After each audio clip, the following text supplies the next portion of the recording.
I adore you, Juliette Drouet.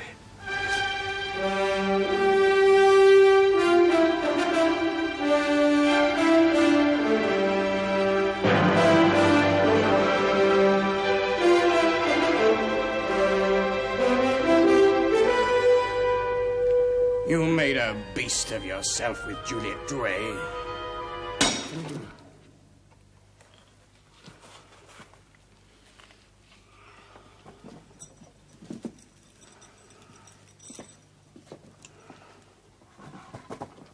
Very pretty, all that. You made a beast of yourself there, didn't you? You came for the night, and 10 days later you nearly went up with the blind. She was young as a child, wise as a mouse. Juliette Drouet was the mistress of a debauched prince. He used to tie her to the foot of the bed. There was also a big dog, a servant with sugar tongs to put his tongue back in when it lolled out, and a doctor to put him under starter's orders and to raise the tape at the right moment. She told me everything. The sculptor and the daughter, she bore him a daughter, you know. Who died, like my dear Leopoldine. There's another bond between us. I loved poor Claire as my own. And the sculptor? He helped raise money to pay her debts. So he did. And then you shut her up for life. She agreed? Never to go out in the day without you. Always to be in at night to receive you. Waiting, waiting, waiting, because you so often were too busy to see her. Oh, you caged her up, you old monster, because you were scared someone would put the horns on you a second time. You never loved her! I never loved anyone else! Never, never, never! Oh, I told them all I loved them, everyone. Put money into their greedy hands. I could resist none of them. But my darling Juliette, I loved. Prove it! The day she died, I stopped writing. I know you now. You have betrayed yourself. You are that one who puts his hands into the guts of an artist and squeezes. You rejoice when the muse dies. There's life and death between you and me. My force against your will. Only you can't do it. Only the death of love can do it. She is not yet dead.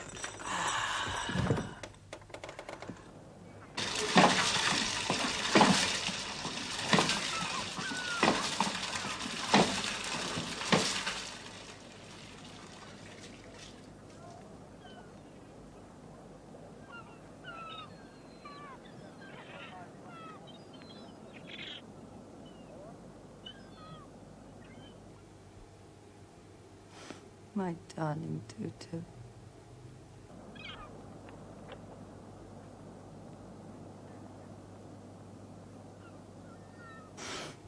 Bravo, bravo.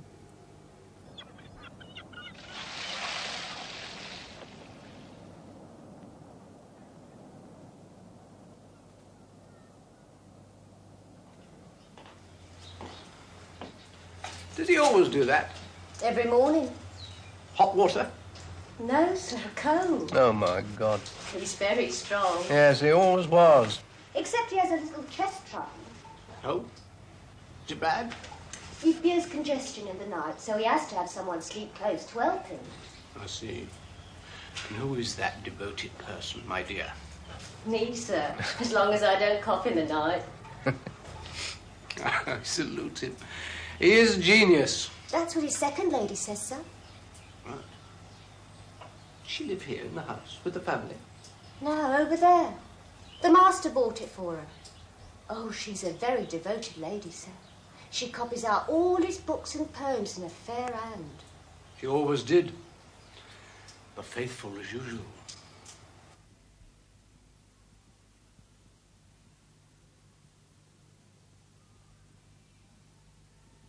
The marriage of Quasimodo.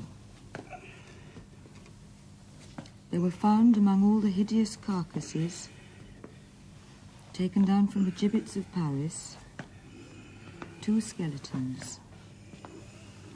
One was that of a woman, and still had about it the tattered fragments of a garment that had been white.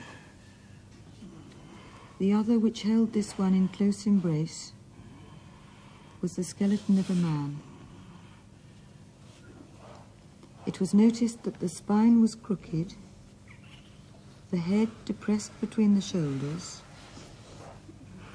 and that one leg was shorter than the other. Moreover, there was no rupture of the vertebrae at the nape of the neck,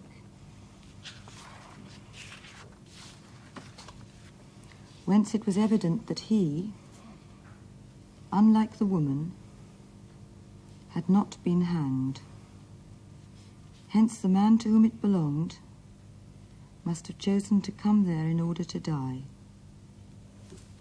When they strove to detach this skeleton from the one it was embracing, it crumbled to dust.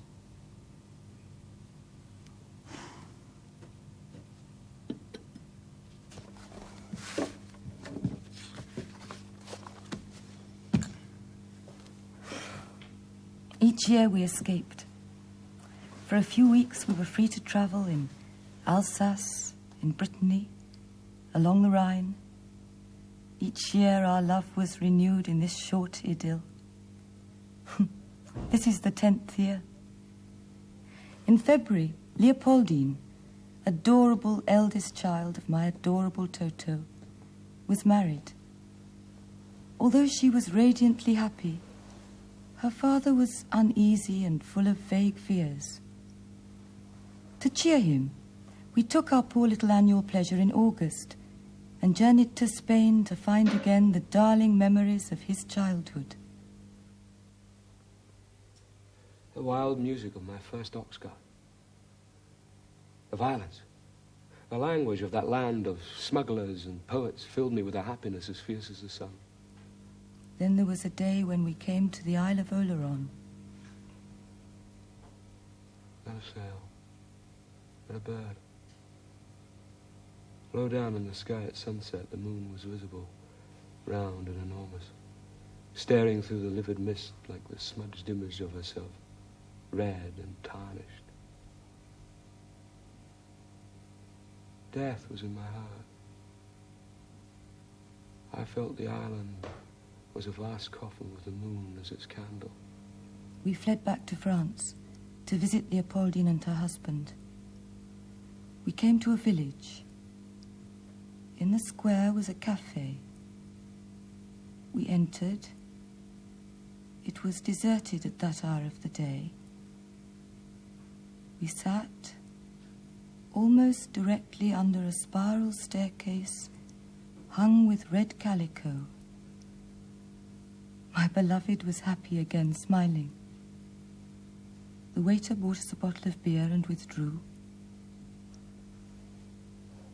Under a table facing us were several newspapers. Toto picked up one at random, while I chose a copy of Le Charivari. I had scarcely time to look at the headlines when my poor darling leaned towards me and said in a choking voice, holding out the paper to me, "This is horrible."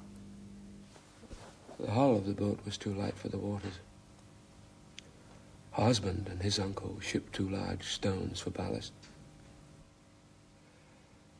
She was not going to go with them. But the light danced upon the water, and her beloved Charles was such a fine sailor. "Wait for me," she said. "I'll come with you." A few minutes later, without the slightest warning, a gust blowing down the funnel formed by the river and a nearby hill made the light boat heel over. The stones for ballast shifted. Objects, elements, everything betrayed the fair promise of the day. Her husband was an excellent swimmer. He swam round and round the hull to which she clung. All his efforts were in vain.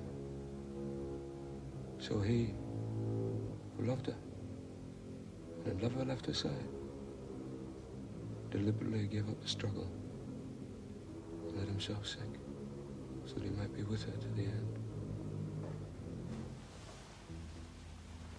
My darling. You remember how charming she was? The most gracious of women. I love that poor child beyond my power to express words. Tomorrow, in the morning, at that hour when the countryside whitens, I shall leave. You see, I know the door waiting for me. I shall pass through the forest, pass over the mountain. I can't stay away from you for long. Let me comfort you. Oh, God. How have I offended against thee?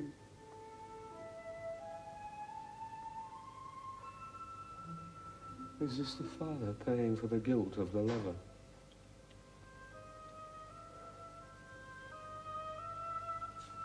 Adele.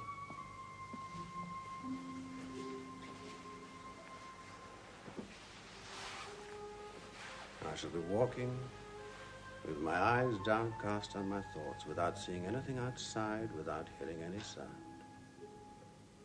Alone, anonymous, back bent down, hands clasped, melancholy.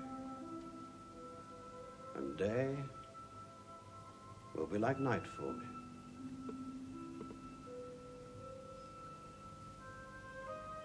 We who still live must rebuild our lives. I'll neither watch the gold of a falling evening, nor the sails moving down in the distance to our flare. And when I arrive, I'll place upon your tomb a bouquet of green holly and a flowering heather spruce.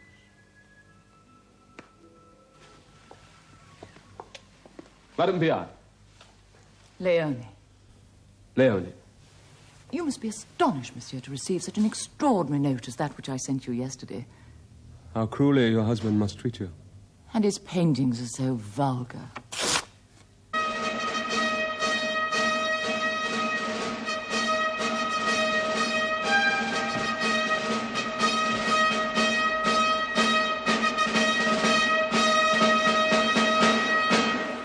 You have a beautiful, sensitive hand. I'm a poet. When I'm unhappy, I reread your poetry as one rereads the letters of a lover. France needs women like you. My husband has hairy hands. Let me console you. Oh, I'm happy, ravished, mad, lost. Think only of God, dear lady.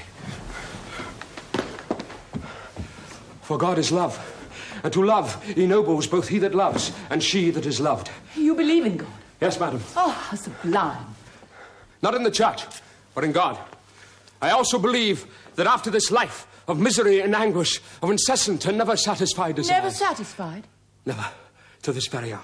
Do not despair. No. In time he will bring rest and contentment. In time he will satisfy this infinite and devouring need of happiness. How I long for it. So one must adore him and do his work.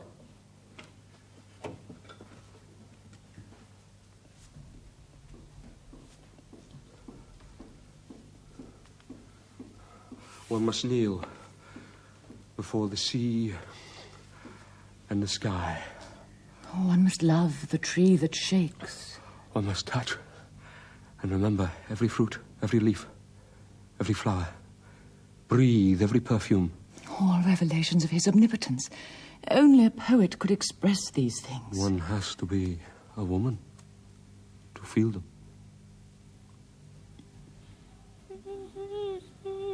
Disgusting! Revolting! Caught in the very act! In flagrante delicto! Adultery is a crime in France. I shall have him locked up. I claim immunity. You what? I'm a peer of France. I'll smash you to a pulp! I'll jump on your tested... No. The peers of France are immune from arrest, from being beaten to pulp or having anything jumped on. What about me?